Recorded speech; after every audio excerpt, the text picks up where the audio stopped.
This enthusiasm animal, so I have to ask, what do you want to play? Do you have a certain game, or? Tarnished! Elden Ring? Is that what you're saying? Yeah. I didn't imagine you being a Soulsborne player. Yeah. Do you have a favorite boss in Elden Ring? Millennia. Millennia. And I'ma love Millennia. You're still thinking about her. She's pretty tough. There was a time when gaming felt like it had a heartbeat you could actually hear. Once a year, everything stopped. Forums slowed down, school days dragged, work felt irrelevant, and the entire gaming world turned its attention to one place: E3. It wasn't just an expo, it wasn't just a press conference, it was a ritual. Even if you couldn't attend in person, you felt like you were part of something bigger.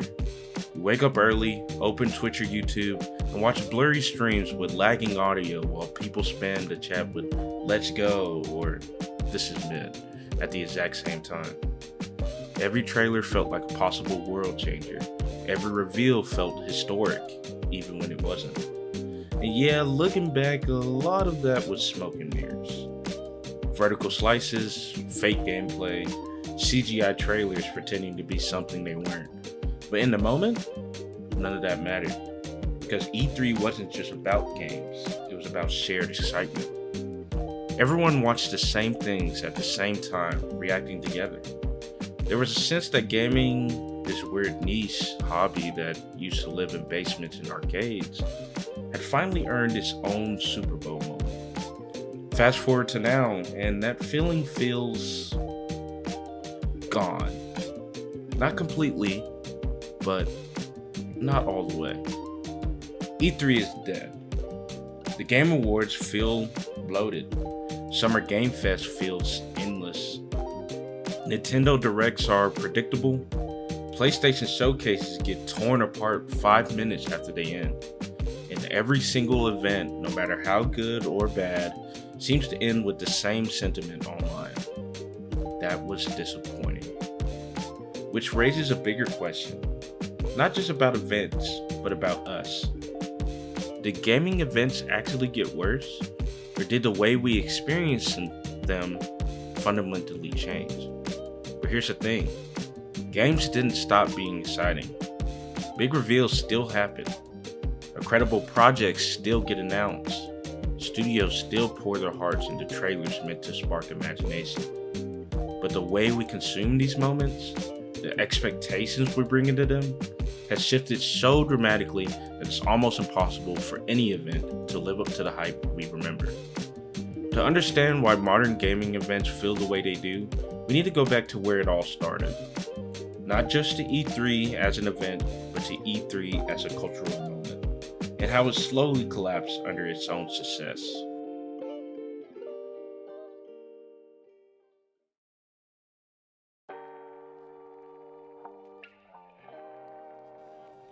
E3 thrived because it understood something simple. Presentation matters. The lights, the stage, the awkward developer jokes, the CEOs who clearly didn't want to be there, the orchestral swell before a logo reveal. It all felt larger than life. E3 wasn't subtle, and it wasn't honest, but it was unforgettable. Publishers treated it like a battleground. Microsoft, Sony, and Nintendo weren't just announcing games, they were trying to win. Every conference had a villain, a hero, and a moment meant to dominate headlines for the next year. This is where some of gaming's most iconic moments were born. Sony undercutting Microsoft on used games. Nintendo's surprise reveals that redefined franchises. Entire genres being introduced to mainstream audiences in real time. But here's the key thing people forget. E3 wasn't for players at first. It was an industry-only event. Journalists, publishers, developers, gamers were never supposed to be the audience. We just forced our way in through live streams and coverage. And because of that, everything was exaggerated, polished, and curated to impress investors and press. That exaggeration became the problem. As streaming improved and audiences grew, the spectacle had to grow with it. Bigger reveals, louder moments, higher stakes, and eventually, the hype outpaced reality. Every game had to look like the future of gaming. Every trailer had to promise something revolutionary. And when those promises didn't pan out, when games launched unfinished, delayed, or compromised, the trust started to crack. E3 trained us to expect miracles every year, and miracles are hard to sustain.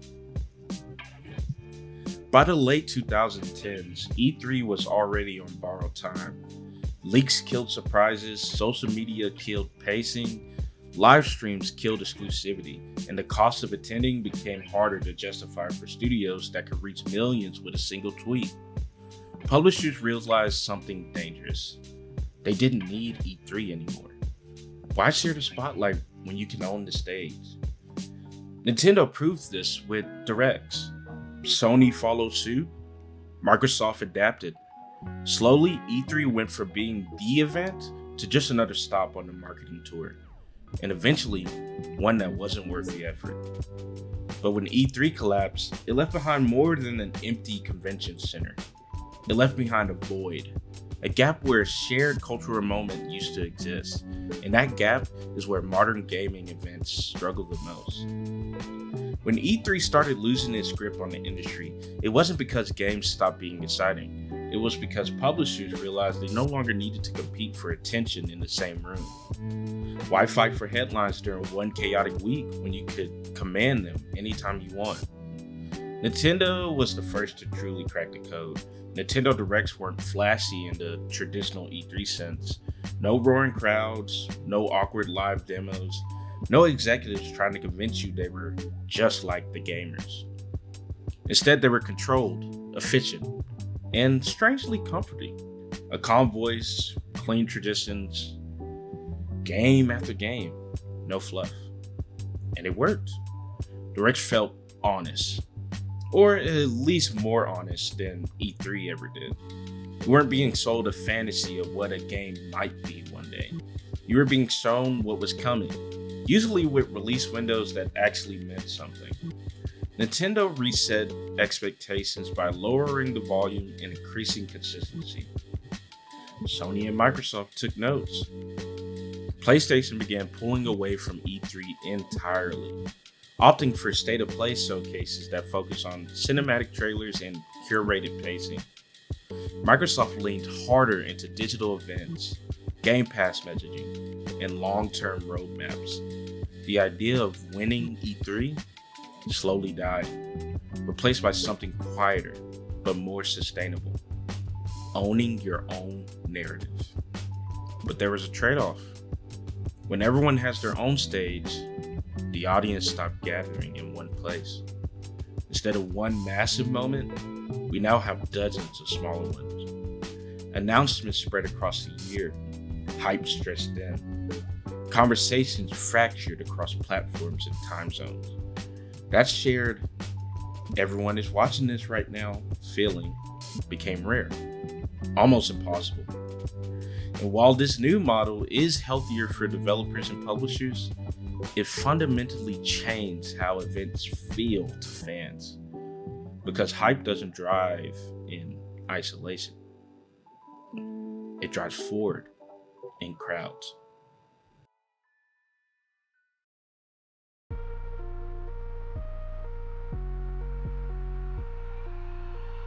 If E3 was the king that fell, Summer Game Fest is the crown that never quite fit. Jeff Keighley stepped into an impossible role. Replacing E3 wasn't just about organizing announcements, it was about recreating a cultural moment, a sense of occasion, a reason for everyone to stop what they were doing and tune in. And to his credit, Summer Game Fest does a lot right. It gives smaller studios visibility, it spreads announcements over multiple days instead of cramming them into one overwhelming week. It adapts to a digital-first world where physical expos aren't the default anymore. But it also highlights the biggest problem modern gaming events face. They feel endless. There's no clear beginning or end. No singular, this is the moment. Instead, Summer Game Fest feels like a long scrolling feed of trailers, updates, and announcements that blur together. By the time something big gets revealed, it's competing with 10 other reveals that happened earlier that same day. Nothing gets time to breathe. And because there's no unified identity, no clear this is what this event is about, expectations spiral out of control. People tune in hoping for massive AAA reveals, only to be met with indie projects or updates that weren't emotionally prepared for. That mismatch creates disappointment. Not because the games are bad, but because the audience didn't know what they were signing up for. Summer Game Fest isn't failing because it's poorly run. It's struggling because it's trying to be everything at once. If Summer Game Fest is the industry's attempt to replace E3's announcements, the Game Awards are its attempt to replace E3's spectacle. And this is where things get complicated. On paper, the Game Awards should be perfect. It's a celebration of games, a night dedicated to honoring developers' performances, music, and storytelling. It's gaming version of the Oscars, or at least that's the goal. But in practice, it's something else entirely. The Game Awards are caught between two identities, mostly. An awards show meant to honor the medium, and a marketing platform built around the world premieres. And those two goals are constantly at war. Developers pour years of their lives into games only to get rushed off stage so there's time for another trailer. Emotional acceptance speeches get cut short. Categories fly by at lightning speed. Meanwhile, ad breaks and reveals stretch endlessly. To viewers, it starts to feel hollow. People don't walk away saying, wow, that was a beautiful celebration of games. They walk away saying, that reveal was sick, or that reveal sucked. The awards became background noise. But here's the uncomfortable truth. That's what keeps people watching. Trailers drive clicks, surprises trend on social media, awards, ironically, don't. Except for when you have a switch such as Expedition 33. But the Game Awards aren't broken. They're optimized for the internet. And that optimization changes how we experience them. Instead of watching to appreciate the medium, we watch to judge the lineup.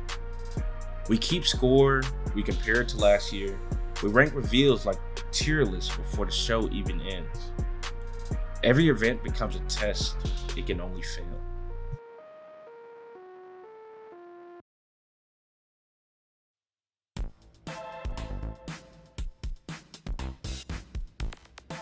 If you line up modern gaming events next to the E3 conferences of the past, something uncomfortable becomes obvious.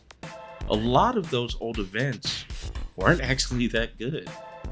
They were awkward, overlong, full of filler, loaded with promises that never materialized, and yet people remember them fondly. Sometimes too fondly. That's not because the events were better, it's because we were different. Back then, gaming news traveled slower. You didn't know what was coming before the show started. Leaks existed, sure, but they weren't instantly amplified and dissected across social media. Rumors stayed rumors. Speculation felt fun instead of exhausting. Now, we walk into events already knowing half the lineup. Data mines, insider tweets, Discord screenshots. By the time the show starts, the surprises feel old. And when something truly unexpected does happen, it's immediately swallowed by the next leak. We don't experience events in the moment anymore. We experience them in comparison. And comparison is a hype killer. Every reveal is measured against imaginary expectations that were never promised in the first place. Every event is judged not on what it showed, but on what it didn't. Didn't announce the sequel, didn't show gameplay, didn't revive that franchise you personally care about. That mindset turns events into emotional minefields. Hype used to be slow, painfully slow. You see a logo reveal, then wait months, sometimes years, for another update. Magazines would speculate wildly.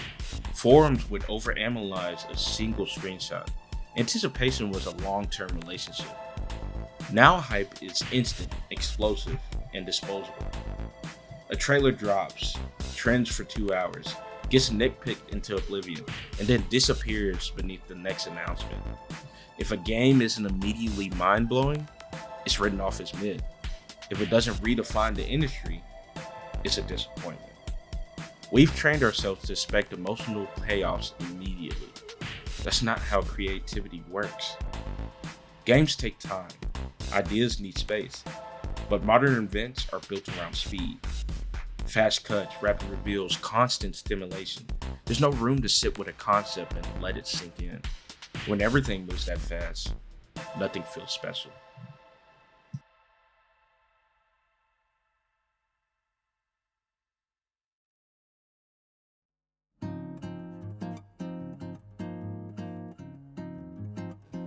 There's another factor that's impossible to ignore. We no longer experience events alone. And that sounds like a good thing. But it isn't always. Live stream chats, Twitter reactions, instant memes, they shape how we feel in real time. Before you even form your own opinion, you're absorbing everyone else's disappointment, sarcasm, or cynicism. You might actually be enjoying a reveal until you scroll. Suddenly it's mid, suddenly it's dead on arrival, suddenly it's proof that the industry is doomed. Negativity travels faster than excitement. It's sharper, easier to articulate, easier to agree with, and once it takes hold, it reframes the entire event. By the time the stream ends, you don't remember what you like, you remember what the internet told you to hate. That's not a failure of events, that's a failure of how we engage with them. If modern gaming events felt exhausting, the solution isn't to pretend they're perfect, it's to stop asking them to be something they're not. E3 was never coming back, not in the way we remember it, and that's okay. The biggest mistake we make now is treating every event like it's supposed to deliver our personal dream lineup, as if a 2-hour presentation exists to validate our taste, our nostalgia, our favorite dormant franchise. That mindset guarantees disappointment. A healthier way to approach modern events is to treat them less like wish fulfillment and more like windows. Windows into what developers are working on. Windows into trends. Windows into ideas that might not be for you quite yet. Not every game is meant to hit you emotionally. Not every reveal needs to blow your mind. Sometimes the win is just seeing the medium continue to evolve. One practical shift that helps immediately: lower the volume. Don't live tweet, don't scroll during the stream, don't let chat dictate your reaction. Watch the event the way you watch a movie. Give it your attention, then decide how you feel afterwards. It sounds obvious, but it's shockingly rare.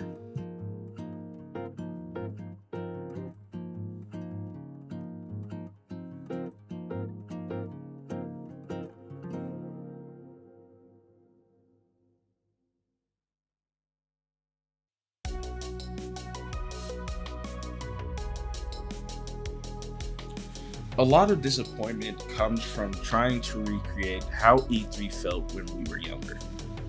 That's an impossible task. You're not the same person, the industry isn't the same size, the internet isn't the same place. Chasing the exact emotional high is like trying to relive your favorite childhood summer. The memory is real, but the conditions are gone. And that doesn't mean gaming's lost its magic. It means the magic changed shape. Instead of one massive moment, we get smaller, more personal ones. A surprise indie game we weren't expecting, a developer interview that reveals genuine passion, a trailer that doesn't go viral, but sticks with you anyway. These moments don't trend, but they matter. Even with all their flaws, gaming events still serve an important purpose. They remind us that games aren't just products, they're works of art made by people. They give developers visibility, they create shared reference points, they keep the conversation alive. The problem isn't that events are broken, it's that we've turned them into battlegrounds instead of celebrations. When you stop ranking every reveal, stop measuring every show against an imaginary ideal, and stop letting negativity define your reaction, something surprising happens. You start having fun again.